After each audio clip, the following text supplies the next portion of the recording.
Hello students, कैसे हैं आप सभी। आई होप आप सभी अच्छे होंगे। मैं आयशा आप सभी का स्वागत करती हूं आपके अपने यूट्यूब चैनल एएमएस क्लासेस पर, जहां पर हम पढ़ते हैं ग्रेजुएशन के लिए chemistry.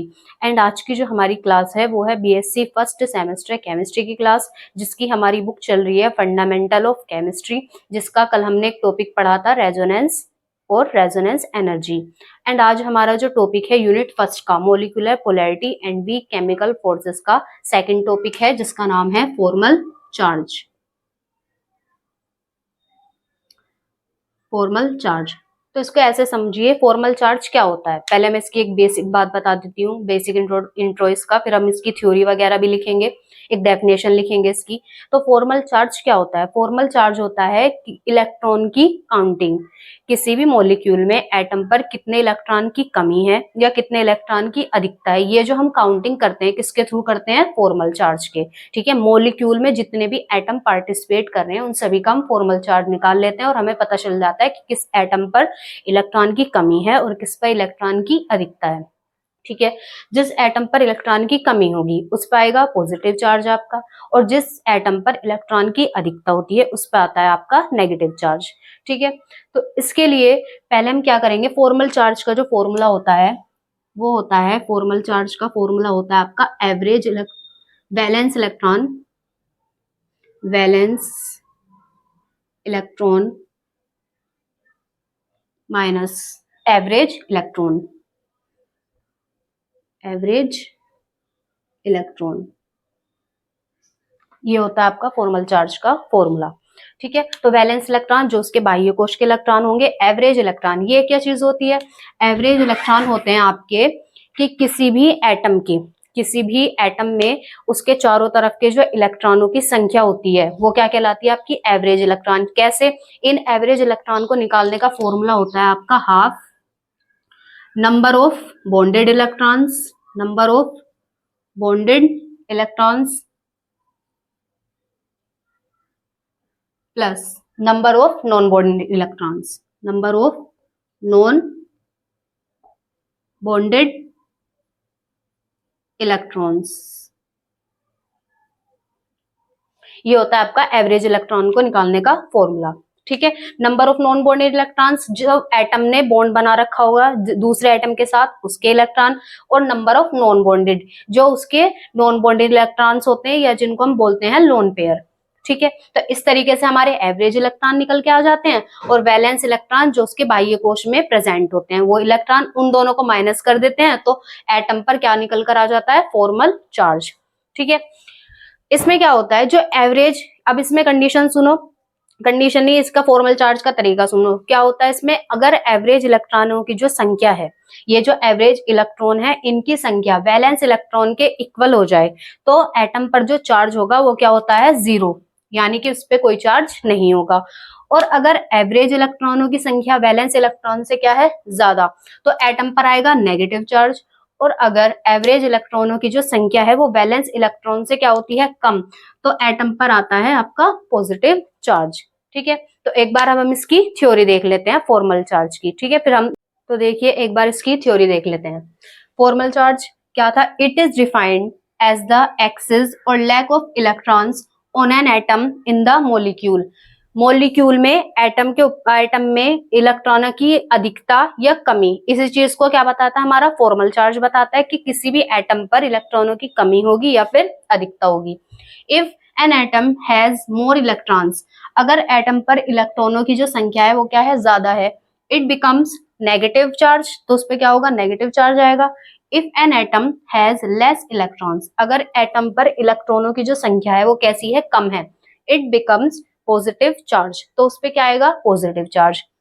These charges tell us, ये जो चार्ज है ये क्या बताता है, tell us which part of the molecule can react more, कि मॉलिक्यूल का कौन सा पार्ट क्या करेगा, ज्यादा रिएक्ट करेगा, और विच part of the molecule can react less, और कौन सा पार्ट उसका रिएक्ट कैसा करेगा, लेस करेगा या कम करेगा। Formal charge on an atom is calculated from its Lewis structure as follows. Atom में फॉर्मल चार्ज को लुईस स्ट्रक्चर से निकालने का क्या तरीका है। एटम पर फॉर्मल चार्ज को लुईस स्ट्रक्चर से निकालने को हम निकालेंगे। हम किस तरीके से निकालेंगे? फॉलोइंग तरीकों से, निम्न तरीकों से हम उसको निकालेंगे। ठीक है, तो पहला क्या था कि हम क्या करेंगे? Calculate the number of average electron. जो एवरेज इलेक्ट्रॉन होंगे एटम के, उन्हें क्या करेंगे? हम कैलकुलेट करेंगे। मैंने आपको बताया था कि क्या होगा, एवरेज इलेक्ट्रॉन जब एटम के चारों तरफ के जो इलेक्ट्रॉनों की संख्या है, जो उसको घेरे रखते हैं एटम को, उनकी इलेक्ट्रॉनों की संख्या को हम काउंट करेंगे। उसमें नंबर ऑफ कैसे काउंट करेंगे बताया था, and it is calculated following relation, और उसको हम फॉलोइंग रिलेशन के साथ या निम्न संबंध से हम निकालते हैं। कैसे निकालते हैं? Average electron is equal to half number of bonded electron plus number of non bonded electron. तो तब हमारे क्या निकल के आ जाता है? एवरेज इलेक्ट्रॉन निकल के आ जाते हैं, औसत इलेक्ट्रॉन। ठीक है, तो यहां तक का नोट कर लीजिए। इसके बाद हम आगे का देखेंगे। ठीक है, तो आगे देखते हैं इसके पॉइंट्स क्या है। If the number of average electrons around an atom is equal to the number of valence electron in atom. Average इलेक्ट्रॉनों की संख्या जब किसके इक्वल हो जाए? हमारे वैलेंस इलेक्ट्रॉन के, तब क्या होता है? Then there is no charge on the atom. इस कंडीशन में एटम पर कोई चार्ज नहीं आएगा। ठीक है, सेकंड पॉइंट, थर्ड पॉइंट क्या था? If the number of average electron around an atom is more than the number of valence electron. अगर एटम में एवरेज इलेक्ट्रॉनों की जो संख्या है वो वैलेंस इलेक्ट्रॉन से क्या हो? ज़्यादा हो, तब क्या होगा? The atom carries negative charge. इस कंडीशन में एटम पर क्या आएगा? नेगेटिव चार्ज आएगा। ठीक है, थर्ड पॉइंट। फोर्थ पॉइंट क्या होगा? If the number of average electron around an atom is less than the number of valence electron. अगर एटम में एवरेज इलेक्ट्रॉनों की जो संख्या है वो क्या हो जाए? वैलेंस इलेक्ट्रॉन से ज़्यादा हो, तब क्या होगा? The atom carries positive charge. इस कंडीशन में एटम पर क्या आएगा? आपका पॉजिटिव चार्ज। ये हमारे क्या थे? पॉइंट थे फॉर्मल चार्जेस के, बता दिया था मैंने।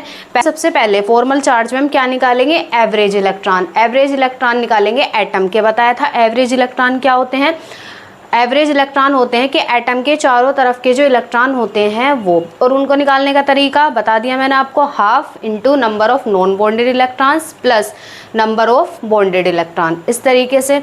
ठीक है, तो ये इसके 4 पॉइंट थे। पहला पॉइंट यही कि एवरेज इलेक्ट्रॉनों की जो संख्या है अगर वो वैलेंस इलेक्ट्रॉन के इक्वल आती है तो एटम पर कोई चार्ज इस कंडीशन में नहीं आएगा। थर्ड पॉइंट क्या था इसका? कि अगर एवरेज इलेक्ट्रॉनों की जो संख्या है वो वैलेंस इलेक्ट्रॉनों की क्या हो जाए? ज़्यादा हो जाए वैलेंस इलेक्ट्रॉनों से, तब इस कंडीशन में क्या आता है? नेगेटिव चार्ज आएगा एटम पर। और अगर वैलेंस एवरेज इलेक्ट्रॉनों की संख्या वैलेंस इलेक्ट्रॉनों से क्या आ जाए? कम, तब इस कंडीशन में एटम पर आता है आपका पॉजिटिव चार्ज। और फॉर्मल चार्ज का निकालने का फॉर्मूला क्या होता है? Formal charge is equal to valence electron minus average electron. Formal charge निकालने के लिए हमारे पास क्या होना चाहिए? वैलेंस इलेक्ट्रॉन होने चाहिए और एवरेज इलेक्ट्रॉन। इन दोनों का माइनस करेंगे तब हमारा क्या हो जाएगा? फॉर्मल चार्ज किसी एटम पर। ठीक है, तो एक बार इसकी थ्योरी नोट कर लीजिए ये। ठीक है, इसके एग्जाम्पल्स देख लेते हैं हम फॉर्मल चार्ज को कैसे निकालते हैं। ठीक है, तो फर्स्ट एग्जाम्पल जैसे हमारे पास है मीथेन। क्या? मीथेन। तो इसकी पहले हम क्या बनाएंगे? लुईस स्ट्रक्चर बनाएंगे, फिर उसके बाद उसका फॉर्मल चार्ज निकालेंगे। ठीक है, तो लुईस स्ट्रक्चर बनाने के लिए क्या करेंगे? पहला कार्बन, इसकी लुईस स्ट्रक्चर इस तरीके से बनेगी हमारी। कार्बन बीच में होगा, 4 हाइड्रोजन इस तरीके से इससे बॉन्डिंग करते हुए होंगे। ठीक, ये बन गई इसकी लुईस डॉट स्ट्रक्चर। ठीक है, अब क्या होगा? यहाँ पर हम किसका निकालेंगे? कार्बन का फॉर्मल चार्ज। कार्बन का ही क्यों निकालेंगे? काफ़ी बच्चों के माइंड में ये बात आ रही होगी कि कार्बन का ही फॉर्मल चार्ज क्यों निकालेंगे। तो कार्बन का इसलिए निकालते हैं क्योंकि जो हाइड्रोजन होता है, हाइड्रोजन के पास एक वैलेंस इलेक्ट्रॉन होता है। ठीक है, इसके वैलेंस शेल में एक इलेक्ट्रॉन होगा, और वो एक वैलेंस इलेक्ट्रॉन एक क्या करता है? बॉन्ड बनाकर क्या हो जाता है? हाइड्रोजन स्टेबल हो जाता है। इसका जो वैलेंस इलेक्ट्रॉन है वो एक बॉन्ड बनाकर स्टेबल हो जाता है, क्योंकि हाइड्रोजन होता है डाईवैलेंट एटम, जो द्विसंयोजी यौगिक होता है, जो डाईवैलेंट होने पर क्या हो जाता है? स्टेबल हो जाता है। तो यहाँ पर देखो, ये कार्बन के साथ बॉन्ड बना लेगा इसका वैलेंस इलेक्ट्रॉन, और ये क्या हो जाएगा? स्टेबल। अब जब हम इसका फॉर्मल चार्ज निकालेंगे तो वो हमेशा क्या आएगा? 0 आएगा। ठीक है, आप एक बार निकाल के भी देख लेना। ठीक इसी तरीके से इस हाइड्रोजन का आएगा, इसी तरीके से इस हाइड्रोजन का भी 0 आएगा, इसका भी 0। अब बचता है कार्बन का। कार्बन के पास 4 वैलेंस इलेक्ट्रॉन होते हैं, वो चारों हाइड्रोजन के साथ इसने बॉन्ड बना लिया। तो हमें देखना इसी का ही होता है कि कार्बन पर कहीं पॉजिटिव चार्ज तो नहीं आ रहा है या कहीं नेगेटिव चार्ज तो नहीं आ रहा, इसलिए हम इसका चेक करेंगे। ठीक है, क्योंकि इसके पास 4 वैलेंस इलेक्ट्रॉन होते हैं। अब क्या हुआ, जब हम इसका फॉर्मल चार्ज निकालेंगे, सबसे पहले हम क्या करते हैं, एवरेज इलेक्ट्रॉन निकालेंगे। एवरेज इलेक्ट्रॉन निकालेंगे, फिर उसके बाद वैलेंस इलेक्ट्रॉन लिखेंगे और फिर वैलेंस इलेक्ट्रॉन में से एवरेज इलेक्ट्रॉन को माइनस कर देते हैं, तब हमारा एटम पर क्या आ जाएगा, फॉर्मल चार्ज आ जाएगा। तो एवरेज इलेक्ट्रॉन निकालने का तरीका, half number of bonded electron minus number of plus, यहाँ आएगा plus number of non bonded electron. ये होता है आपका फॉर्मूला एवरेज इलेक्ट्रॉन को निकालने का, half into number of bonded electron किसके, कार्बन के, 1 2 3 4 5 6 7 8, कितने हैं, 8, प्लस नॉन बॉन्डेड आपको कहीं नज़र आ रहा है भाई, नॉन बॉन्डेड कैसे होते हैं, लोन पेयर की फॉर्म में होते हैं, यहाँ पर आपको कोई नॉन बॉन्डेड नज़र आ रहा है, नहीं, तो 0। अब क्या हुआ, इस 2 से ये 8 कितनी बार कटता है, 4 बार, 2 चौक 8, 4 आ जाएगा, 4 प्लस 0, तो एवरेज इलेक्ट्रॉन कितने आ गए हमारे पास, 4। और आपको पता है वैलेंस इलेक्ट्रॉन कितने होते हैं कार्बन के, 4। तो जब हम इसका फॉर्मल चार्ज निकालेंगे तो formal charge is equal to valence electron minus average electron, कितना आ जाएगा, वैलेंस इलेक्ट्रॉन है हमारे पास कितने, 4 माइनस एवरेज इलेक्ट्रॉन हमारे पास कितने हैं, 4 minus 4 is equal to 0। Formal charge क्या आएगा कार्बन का, 0। मैंने ये चीज़ बताई भी थी, लिखवाई भी है पॉइंट में, कि अगर एवरेज इलेक्ट्रॉनों की संख्या वैलेंस इलेक्ट्रॉनों के बराबर आ जाए तो एटम पर कोई चार्ज नहीं आता। ठीक है, तो यहाँ पर यही हुआ है कि चार्ज क्या हो गया, 0। अब आगे हमारे पास सेकंड एग्जाम्पल, जैसे हमारे पास है H2O, इसका हमें फॉर्मल चार्ज निकालना है। मैंने आपको बता ही दिया कि H का हमेशा क्या होगा, 0 होगा।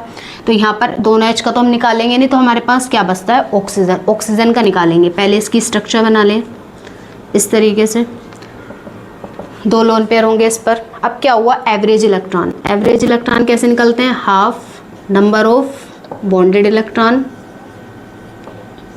Plus number of non bonded electron,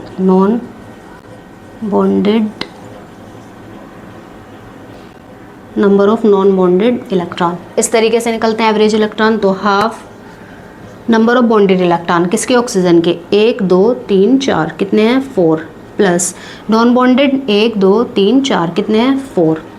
तो ये 2 से 4 कितनी बार कटेगा, 2 बार, 2 दूनी 4, तो 2 प्लस 4 कितने हो गए, 6। वैलेंस इलेक्ट्रॉन ऑक्सीजन पे कितने होते हैं आपको पता है, 6। ठीक, अब formal charge is equal to कितना होगा, valence electron minus average electron. Valence electron है हमारे पास कितने, 6, माइनस एवरेज इलेक्ट्रॉन भी हमारे पास कितना है, 6, 0। यहाँ पर भी यही कंडीशन हुई कि वैलेंस इलेक्ट्रॉन और एवरेज इलेक्ट्रॉनों की संख्या कितनी थी, बराबर, तो एटम पर कोई चार्ज नहीं आएगा। ठीक है, तो ये दोनों एग्जाम्पल नोट करो, फिर उसके बाद और एग्जाम्पल्स कराऊंगी मैं आपको इसके। ठीक है, इन एग्जाम्पल्स को आप एक बार नोट कर लीजिए। तो अब आगे देखते हैं हम, देखो जैसे हमें निकालना है हाइड्रोनियम आयन का, किसका, हाइड्रोनियम आयन, इसका फॉर्मूला होता है H3O। ठीक है, इसकी स्ट्रक्चर में आपने देखा होगा कि पॉजिटिव चार्ज होता है, तो ये पॉजिटिव चार्ज एक्चुअल में किसके ऊपर होता है हमें ये तो पता नहीं, तो हम ये चीज़ देखेंगे इसमें। ठीक है, तो H3O है, तो जब हम इसकी लुईस डॉट स्ट्रक्चर बनाएंगे तो ऐसे बनेगी, ऑक्सीजन 4 हाइड्रोजन इस तरीके से रहेंगे इसमें, और इस पर ऑक्सीजन पे 2 लोन पेयर। कैसे, देखो भाई, देखो हाइड्रोजन की तो वैलेंसी पूरी है, 1 2 1 2 1 2, ठीक है, बॉन्ड बनाकर ये तो स्टेबल हो गया। अब हमें देखना है ऑक्सीजन को, 2 इलेक्ट्रॉन, 2, देखो ये इलेक्ट्रॉन अभी मैं रेज कर देती हूँ, समझा दूँ आपको। देखो 1 2 3 4 5 6, कितने हो गए इस पर, टोटल 6। अब इसका 2 इलेक्ट्रॉन इस पे कैसे हो जाएंगे, ये 2 इलेक्ट्रॉन इसके होंगे ये लोन पेयर की फॉर्म में या नॉन बॉन्डेड की फॉर्म में, ये जो है बॉन्ड नहीं बना रहे किसी के भी साथ। ठीक है, तो इस पे 2 लोन पेयर होंगे।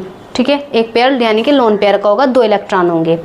अब क्या हुआ, जब हम इसका फॉर्मल चार्ज निकालेंगे तो कैसे निकालेंगे, एवरेज इलेक्ट्रॉन निकालेंगे सबसे पहले, half number of bonded electron कितने हैं इसमें, देखो 1 2 3 4 5 6, कितने हुए, 6 plus number of non bonded electron कितने हुए, 1 2, कितने हैं, 2। तो इस 2 से ये 6 कितनी बार कटा, 2 तिया 6, 3 बार, 3 + 2 कितने आ गए average electron 5। Valence electron oxygen के कितने होते हैं 6, पता है सभी को, वैलेंस इलेक्ट्रॉन ऑक्सीजन के 6 होंगे। ठीक, अब क्या होगा, फॉर्मल चार्ज इजिकल टू क्या होता है, valence electron minus average electron, valence electron minus average electron. ये होगा वैलेंस इलेक्ट्रॉन कितने हैं 6 माइनस एवरेज इलेक्ट्रॉन कितने हैं 5, 6 माइनस 5 कितना आ गया 1। अब हमें यहाँ ये देखना है कि ये जो 1 है ये आपका पॉजिटिव होगा या फिर नेगेटिव। इस बात का पता कैसे चलेगा, मैंने आपको एक पॉइंट लिखवाया था कि अगर एवरेज इलेक्ट्रॉनों की जो संख्या है वो वैलेंस इलेक्ट्रॉनों से क्या हो जाए, कम आ जाए, तो क्या होता है, या वैलेंस इलेक्ट्रॉन से कम होती है तो एटम पर हमेशा कैसा चार्ज आएगा, पॉजिटिव। और अगर एवरेज इलेक्ट्रॉनों की संख्या वैलेंस इलेक्ट्रॉन से क्या होती है, ज़्यादा, तो एटम पर चार्ज कैसा आएगा आपका, नेगेटिव। तो यहाँ पर आपको क्या दिख रहा है कि एवरेज इलेक्ट्रॉनों की संख्या वैलेंस इलेक्ट्रॉन से क्या है, कम है, तो चार्ज कैसा आएगा आपका, पॉजिटिव। ठीक है, ये हो गया आपका हाइड्रोनियम आयन। ठीक है, अब इसके बाद सेकंड एग्जांपल देखते हैं हम इसका फॉर्मल चार्ज का। सेकंड हाइड्रोनियम आयन का हम इस तरीके से निकाल लेंगे। अब आया हमारे पास अमोनियम आयन, अमोनियम आयन,